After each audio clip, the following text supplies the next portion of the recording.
मुझे घर लेने का तो हक है ना सर।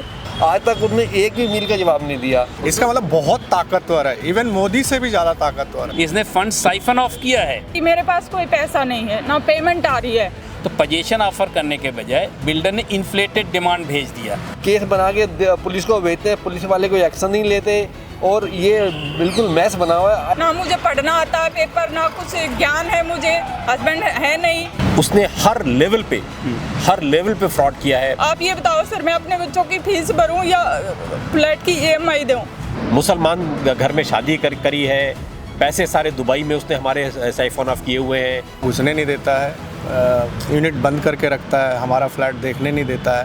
नमस्कार, मेरा नाम है राजकीय वर्मा और आप देख रहे हैं रिपोर्टर जी। गुरुग्राम शहर में बिल्डर के सताए लोगों की संख्या इतनी है, अगर उसे गिनने चलें तो कई साल लग जाएंगे। और ये लोग सालों से अपने उस आशियाने का इंतज़ार कर रहे हैं जिसे इन्होंने एक भरोसे के साथ बिल्डर से ये उम्मीद की थी कि हम अपनी गाढ़ी कमाई आपको सौंप रहे हैं और उसके बदले में आप हमें घर देंगे। लेकिन ना तो अब इनकी गाढ़ी कमाई का कुछ अता पता है और ना ही उस घर का। अब अगर इनकी किस्मत में कुछ बचा है तो वो है सिस्टम के दरवाजे पर ठोकर खाना।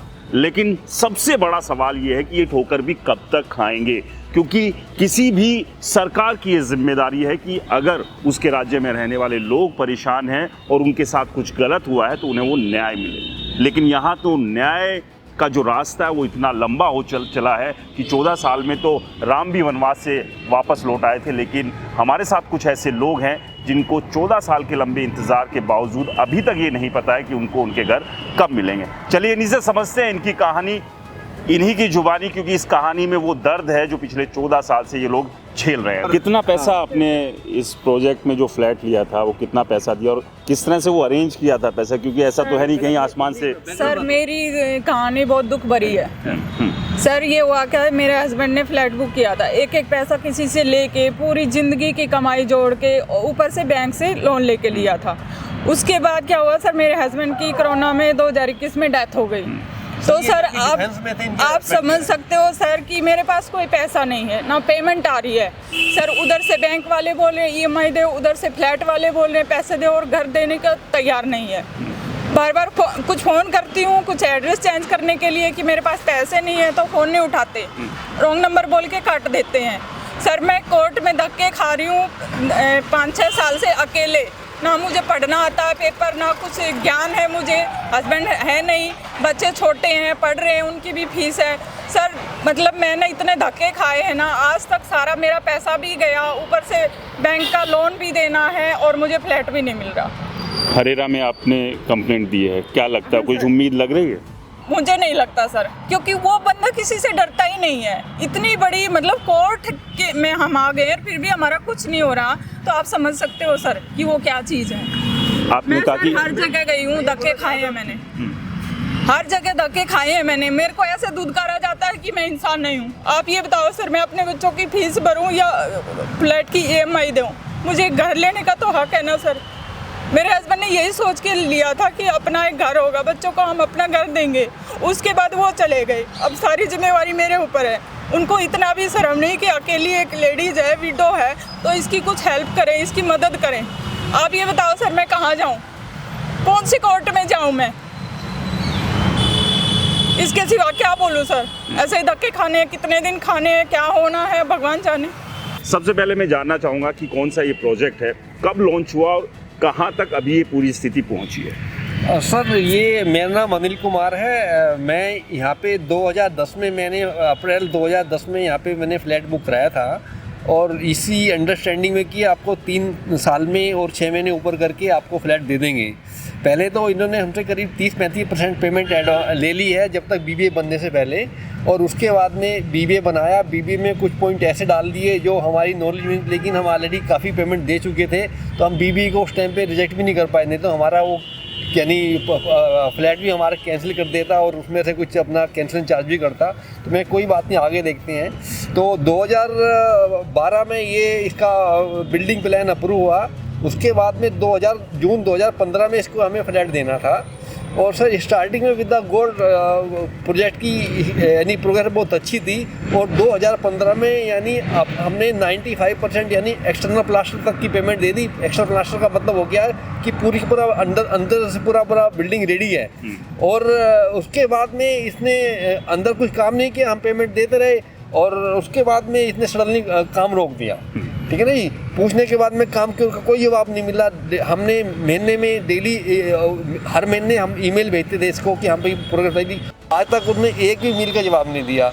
सडनली फिर 1 साल के बाद में 2017 में इसने हमें एक डिमांड और भेजी कि हाँ भाई आपका ये है, इसमें जो है इंक्रीज आपका जो फ्लैट का साइज बढ़ गया है और इसमें हमें और पेमेंट दीजिए। उसने 5.5 लाख की पेमेंट हमसे और ले ली। हमने इसी इंप्रेशन में हमें मालूम था कि हमसे धोखाधड़ी कर रहा है, लेकिन इस इंप्रेशन में कल को ये उसका अंदाजा फ़ायदा ना उठाए, हमने उसको वो पेमेंट भी दी। अच्छा ये बताइए बिल्डर कौन सा बिल्डर है और प्रोजेक्ट का क्या नाम है और प्रोजेक्ट कहाँ पर है? देखिए साहब, ये प्रोजेक्ट जो है सेक्टर 111 में capital gateway, Tashi capital gateway के नाम से है एंड KNS इंफ्राटेक और ताशी लैंड डेवलपर्स मिलके इस प्रोजेक्ट को बना रहे हैं। The main person is mister KN Shukla ji हैं। ओके, ये 2014 तक तो प्रोग्रेस ठीक था, उसके बाद 2017 तक 90% payment was done by most of the buyers. 2018-19 में काफ़ी लोग जो है 100% पेमेंट कर दिए, उसके बाद भी प्रोजेक्ट का कोई अता पता नहीं था। 2019 से लोग हरेरा में आना शुरू किए। इनफैक्ट हमारा एक ग्रुप ने EOW को भी अप्रोच किया। EOW ने चार्जशीट फाइल की है, बड़ा क्लियर उसमें मेंशन किया है इसने फंड साइफन ऑफ किया है और उसका डिटेल्स दिया है, बट अभी तक कोई भी एक्शन उसमें हम लोगों को मतलब कोई इंटीमेट नहीं किया गया। हरेरा ने 2020 में हमको ऑर्डर दिया कि भाई इनका जो है डिले पेनल्टी दिया जाए। बिल्डर ने उसको नहीं सुना, उसको फॉलो नहीं किया। उसके बाद हम लोग एग्जीक्यूशन के लिए गए। अभी यहाँ पे 5 साल हो गए हैं। 2019 में हमने फाइल किया था।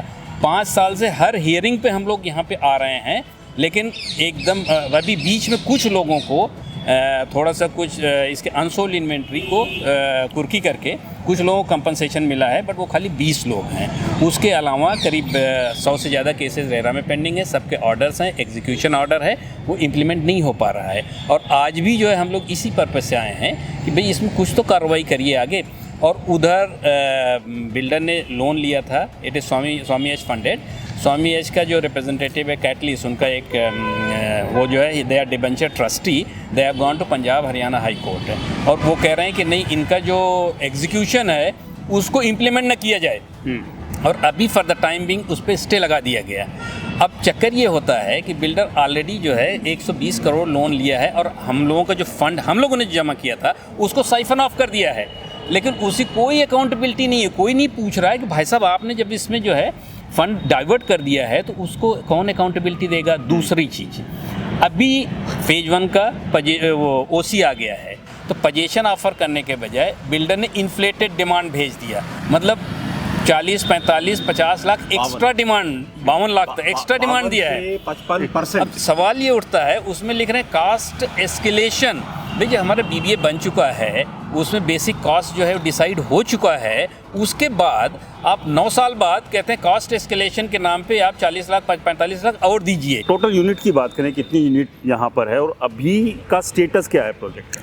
538 के करीब है टोटल और 10 टावर्स हैं और इसमें 6 जो हैं वो 7 जो हैं वो फेज़ 1 में है और बाकी फेज़ 2 में है। तो अभी उसने फेज़ 1 का OC मिला है उसको, डीम्ड OC या पार्शल OC जो भी। लेकिन जो OC मिला है, एक तो OC मिलना हो गया और एक अभी स्टेटस क्या है प्रोजेक्ट का?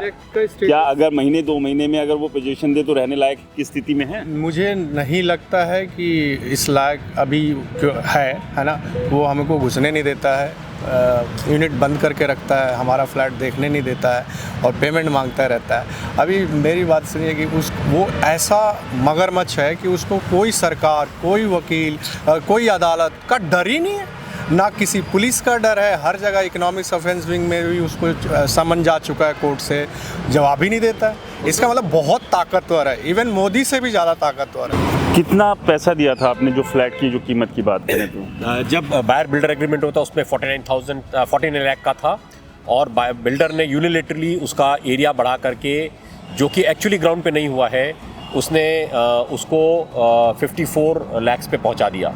इसके अलावा उसने इसमें इनिशियली क्लब मेंबरशिप के लिए 1.5 लाख रुपए लिए और क्लब का नक्शे में भी क्लब पास नहीं हुआ है, यानी कि क्लब नहीं बनने वाला है, पर वो 1.5 लाख हमारे उसके पास में है फ्रॉम द वेरी बिगनिंग।